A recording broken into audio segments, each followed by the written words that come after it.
Good morning সবাইকে। সবাই নিশ্চয়ই খুব ভালো আছো।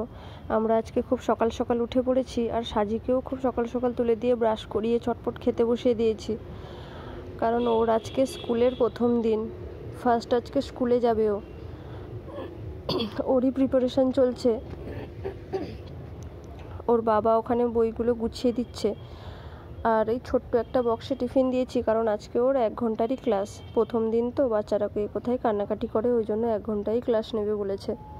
তো দেখতে দেখতে সাজিরই স্কুল যাওয়ার দিনটা চলেও এলো। মনে হলো এই সেদিন তো সাজি হলো, কবে যে এতগুলো দিন মাঝখানে কেটে গেল বুঝতেই পারিনি। স্কুলে যাওয়ার দিন চলে এলো ওর। এতদিন যাই হোক খেলছিল ঘুরছিল টুকটুক করে, এবার পড়াশোনার চাপ পড়ে গেল। এই যে একবার স্কুলে ভর্তি হলো, সে আর থামবে না, চলতেই থাকবে। কবে যে কেজি সেকশন থেকে ছাড়িয়ে 1-2 চলে যাবে, আবার কবে 1-2 থেকে ছাড়িয়ে 5-6, তারপর আবার মাধ্যমিক দিয়ে দেবে, আবার এইচএস দিয়ে দেবে। কবে যে সব হয়ে যাবে দেখবে আমরা কেউ নিজেরাই বুঝতে পারবো না। কবে চট করে বড়ও হয়ে যাবে। যতই আমরা বলি যে ছোটোবেলাগুলো খুব সুন্দর, হ্যাঁ ছোটোবেলাগুলো খুবই সুন্দর ঠিকই, তবে আমরা এখন বড় হয়ে গেছি বলে তাই বলছি ছোটোবেলাগুলো সুন্দর। আর ওদের কাছে তো এখনকার যে কাজ ওগুলো তো কঠিন, আমাদের কাছেও তাই কঠিন লাগতো তখন। পড়াশোনার মতো এক কঠিন কিছু আছে? এই বয়সে অ আ শিখবে, ABCD শিখবে, 1-2 শিখবে, এগুলো যে বাচ্চাদেরকে শেখানো কতটা কঠিন, আর ওদের শেখাও যে কতটা কঠিন, সেটা এখন আমি বুঝতে পারছি। আমরাও একসময় শিখে এসেছি, কিন্তু এখন মনে হচ্ছে ওগুলোই সহজ, কারণ এখন যা সংসারের চাপ, তার থেকে মনে হয় ওইগুলোই সহজ। হ্যাঁ সত্যিই খুব সহজ এখনকার সংসারের চাপের থেকে। তবে যখনকার যে কাজ তখন সেই সময় সবাইকেই কঠিন লাগে। তো সাজিকেও রেডি করিয়ে দিয়েছি, স্কুল ড্রেস পরিয়ে, সোয়েটার পরিয়ে, টুপি পরিয়ে, আর চুলটাও বেঁধে দিয়েছি ওর সুন্দর করে। ও স্কুল যাওয়ার জন্য খুব এক্সাইটেড। ফার্স্ট দিন তো, আসলে এখানে একা একা থাকে, কোনো কারোর সঙ্গে মেলামেশা করতে পারে না, কোনো বন্ধু বান্ধব বা খেলার কোনো সঙ্গী নেই। তো ও বুঝে গেছে যে ওখানে গেলে হয়তো খেলার সঙ্গী পাবে। আমরাও ওকে বলেছি যে ওখানে গেলে খেলার সঙ্গী পাবি, খেলবি ঘুরবি। তো ওই জন্য খুব এক্সাইটেড।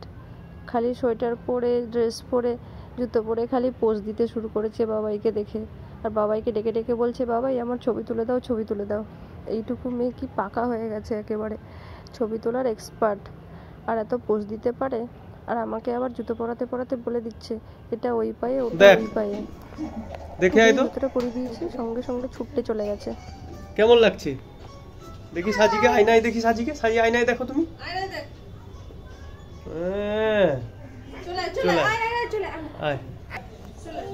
তো সময়ও হয়ে যাচ্ছিল, ওই জন্য তাকে তাড়াতাড়ি করে ডেকে নিলাম আয় আয় বলে। ও আবার আয়নায় দেখতে পেয়ে নিজেকে খুব খুশি, ওর খুব পছন্দ হয়েছে ওর লুকটা। এবার এই যে পোজ দিতে শুরু করেছে, বাবাইকে বলছে ছবি তুলে দাও। আর এখানে তো আমার শাশুড়ি মা আছে, মানে ওর ঠাম্মি, তোকে একটু জড়িয়ে ধরলো। আর যাওয়ার সময় কাউকে বলতেই হয়নি, ও সবাইকেই জনে জনেকে প্রণাম করে দিচ্ছে। ঠাম্মিকে করেছে, তারপর মাকেও করে দিল, মানে আমাকে, আর ওর বাবাকেও করে দেবে এক্ষুনি। এটা কাউকে বলতে লাগেনি, ও নিজেই মন থেকে করেছে। কিন্তু এখন ওইসবের দরকারও ছিল না, ঠাকুরকে নমস্কার করলেই হবে। ওই যে দেখুন একা একা ঠাকুরকেও নমস্কার করে দিচ্ছে, আর আমিও একটু ঠাকুরকে নমস্কার করে নিচ্ছি। ঠাকুরকে বলছি জীবনে তো প্রথমবার স্কুলে যাচ্ছে, তুমি একটু দেখো, সঙ্গে থেকো। আর এই ফার্স্ট দিন বলে আমি যাচ্ছি, নাহলে আমি যেতাম না, কারণ আমার শরীরটা তো খুব খারাপ। আর ফার্স্ট দিন স্কুল থেকে বলেওছে যে মাকে থাকতে, কারণ যদি 1 ঘন্টার মধ্যে কান্নাকাটি শুরু করে তখন তো ওরা সামলাতে পারবে না, তখন যদি মাকে দেখলে একটু ভোলে বা মাকে পাশে বসালে যদি কিছুটা ঠিক হয়, ওই জন্য সামনে থাকতে বলেছে। ওই জন্য আমি যাচ্ছি, এরপর থেকে আমি যাব না। এই যে সামনে অনেক গার্জেন দাঁড়িয়ে আছে। মাঝখানে আর ভিডিও করিনি, ওখানে দাঁড়িয়েছিলাম 1 ঘন্টা, সবার সঙ্গে গল্প করছিলাম, সবার ফোন নাম্বারগুলো নিয়ে নিচ্ছিলাম, যদি দরকার হয় ফোন করব। এবার ছুটি হয়ে গেছে, সবার বাচ্চা দিয়ে দিচ্ছে। এই আমাদেরটা আসছে, হাতে করে একটা কার্ড নিয়ে, ওই কার্ডটা আমাদের কাছে থাকবে, ওইটা দেখালে তবে বাচ্চা দেবে। এখানে এরকম সিস্টেম। এই যে পণ্ডিত পড়াশুনো করে চলে এলো, চলে এসো চলে এসো চলে এসো, ও রেডি নিয়ে চলে এলো বাড়িতে। তবে বাড়িতে এসে আর যাবেন না।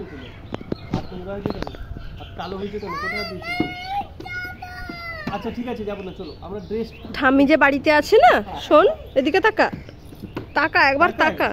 ঠাম্মি যে বাড়িতে আছে, ঠাম্মি কান্নাকাটি করছে তখন থেকে, তোমাকে দেখতে পাইনি বলে। আচ্ছা যাবো না। এই 1 ঘন্টায় যে কি করলো ওখানে, কি মারপিট করলো, না কি বদমাশি করলো, না কি গুতোগাতা করলো, কে জানে। কারণ ও যা দুষ্টু সেটা ভগবানই জানে আর আমরা জানি। তো কি করলো কি না করলো, যাই ওকে জিজ্ঞেস করি, ওর পাশে একটু বসি।